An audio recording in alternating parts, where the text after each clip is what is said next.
Hey, I just want to make a quick video here today. Although it's not going to be that quick, I had to reset my complete shot here today because it came out and my camera is all wacky. Like a bunch of spider monkeys that broke in and fucked with my camera. I don't know what happened, but it's okay. It's got back in position here. So I wanted to make a video talking about something I'm sure everyone has heard about already, and that is that the president and the first lady have tested positive for COVID. Now, this has people freaking out on both ends of the spectrum. Now, of course, people on the far left are saying, oh, this is just a trick, somehow to manipulate the election. Some of them even going as far as to say this is just a way that Trump can eventually say, oh, I can't carry on. Mike Pence is the president. And then Mike Pence can pardon Trump for any future crimes he may be convicted of while he was a private citizen. You know, all kinds of fucking conspiracy theories and, speculation. And then on the other side, there's everything from, this is going to prove Trump is right, and this is going to prove Trump survives, and it's going to help him win the election. But more people on the right, I think, are saying right now, like, this is, awful, that this is going to mean, okay, he's not going to be able to continue. He's not going to be able to do his rallies. He's not going to be able to do debates, and he's going to lose the election. It's all some sort of scam, like maybe that he was infected with COVID, so this would happen. But they're afraid it's going to end up being President Biden now because of this. Well, first off, I want to say to people, let's stop with the crazy conspiracy theories and the wild speculations because there's no reason for that right now. First off, let's look at whether we think he's going to die or not from COVID. I kind of doubt it. If you look at the mortality rate from COVID, you'll see that the survivor rate is at worst 97, 98%. And that's when we don't even have all the numbers. It's going to be lower. It's going to be a higher survivorship rate than that eventually, once we know how many people actually had it. Because right now, a lot of people get it. We don't even know. So even at the worst possible scenario, or in the worst possible scenario, he's still got like a 98% chance of surviving if he's just an ordinary person. Now, a lot of people are saying, yeah, but he's got a lot of the risk factors. He's elderly. He's obese. He's got a heart condition. He's got degenerative heart issues, and like most people his age, and he's got high blood pressure, which are all major factors in dying from COVID. Well, that's true if you're like, a greeter at Walmart who's like 75 years old and you have these conditions and you get the disease, your chances of living aren't that great because here's the reality. You're probably not going to get treatment right away. You're probably going to have to wait in line, to get an appointment, to get seen, to get treated, etc. And then even if you do manage to get admitted to a hospital the first time you go, you're not going to get the best treatment right away. You're not going to have, 6 immunologists and 3 MDs and 2 surgeons standing on call 24/7 for every little thing you do to hold your dick if you got to piss, that kind of treatment.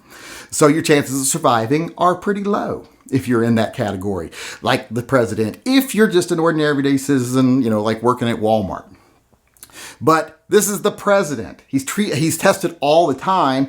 It's caught super early, and he's going to get the best treatment possible.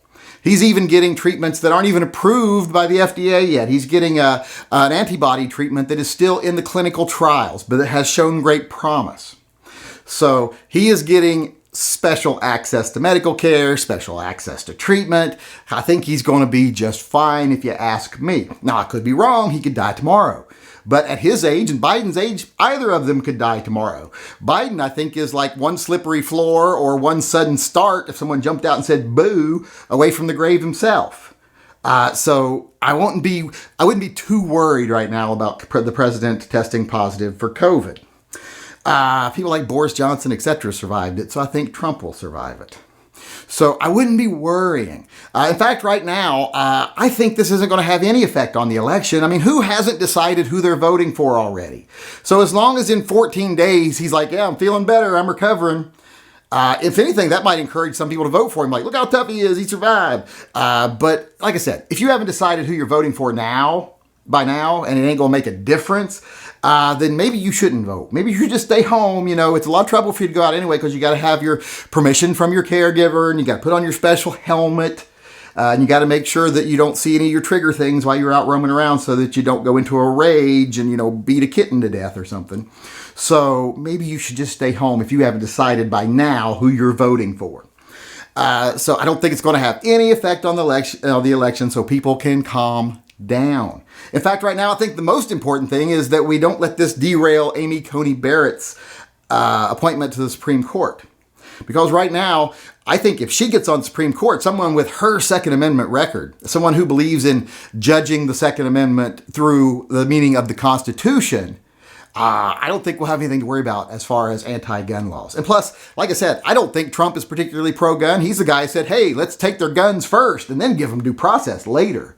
How much later, I don't know, or if we even get it later. But he's the guy that said that. Let's not forget that.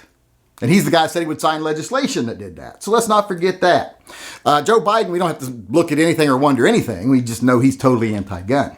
But like I said, either one of them in the White House, I don't think gun rights are safe. But with Amy Coney Barrett on the Supreme Court, I think they're much safer.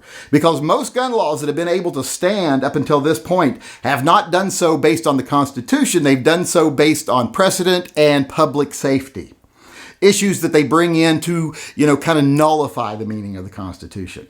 Amy Coney Barrett is well established as saying that's not how you judge constitutional issues. They should be judged on the meaning of the Constitution, the original meaning, and that's it. So having her on the Supreme Court, I think we'd have the most pro-Second Amendment person there with a legitimate legal record that we've ever had. And I think a lot of older gun laws, anti-gun laws, would start to fall. I don't think we would see any new gun laws if she was on the bench. So I think that's our main priority right now. If we can get her put on the Supreme Court, I'm kind of like, I don't really give a fuck who wins because I don't like either one of them. I'm voting third party, so my vote doesn't matter in Washington, so it really doesn't matter who I'm voting for because it's going to go to Biden no matter what. So why would I throw away a vote on Trump even if I liked him? I'm just voting third party. Because voting Trump in Washington is throwing your vote away. Just like voting Biden in, Arkansas is throwing your vote away. So vote third party. But that's not what I'm here to talk about, Amy Coney Barrett, or voting third party. I'm just here to say, people, don't worry right now about the president's health. Like I said, he's going to get the very best of treatment. He's caught as early as you could possibly catch someone. How many other people do you know just get random tests every other day? Just to make sure they're not positive. So he's going to be fine if you ask me. If not, we'll somehow struggle through. But like I said, right now, getting Amy Coney Barrett on Supreme Court would be thing number one in my mind, or achievement number one, the thing we should most achieve. So you know what I'm saying. So right now, let's not panic. Let's not speculate. Let's just continue on, and let's be prepared that in 14 days he'll be better. He'll be or worse, and we'll deal with that then. But for now, let's not panic. Let's just deal with reality. And cut.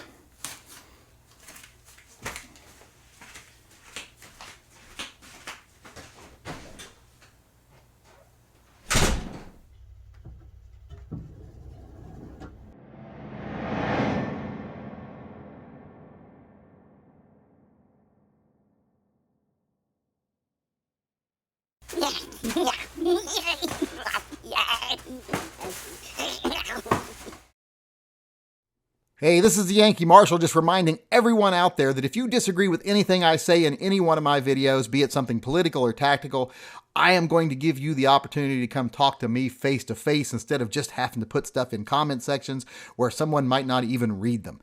You can come in one of my live chats and tell me off in person. You just have to send an email to shootingleftofcenter@gmail.com, and in the subject line of that video put slap the yank, and then I will get back with you and set up a time where you can come in one of the live chats and tell me off face to face.